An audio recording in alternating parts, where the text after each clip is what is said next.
Doctor DCH Paparao అనే నేను విశ్వకవి వేమన ప్రభుత్వ డిగ్రీ కళాశాల కొత్తపేట డాక్టర్ బిఆర్ అంబేద్కర్ కోనసీమ జిల్లాలో మ్యాథమెటిక్స్ లెక్చరర్గా మరియు ఎన్ఎస్ఎస్ ఆఫీసర్గా వర్క్ చేస్తున్నాను.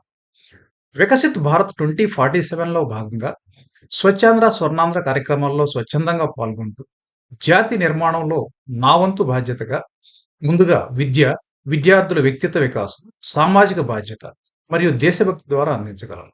మనం మారితే మన సమాజం మారుతుంది అనే భావాన్ని పెంపొందించడం, ప్రతి వ్యక్తి తన బాధ్యతను నిజాయితీగా నిర్వర్తించేలా ప్రేరేపించడం మన బాధ్యత. మన బాధ్యతే మన జాతికి బలం. మన ఐక్యతే మన జాతీయ సమైక్యత.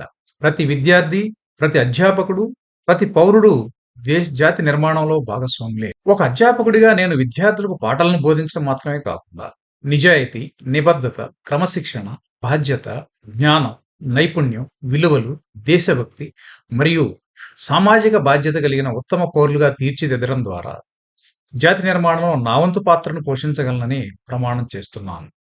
హర్ ఘర్ తిరంగా నినాదాన్ని ప్రజల్లో బలంగా తీసుకెళ్ళాలి. ప్రతి ఇంటిపై జెండా ఎగరాలి. ప్రతి ఇంట్లో జెండా ఉండాలి. జై హింద్, జై భారత్.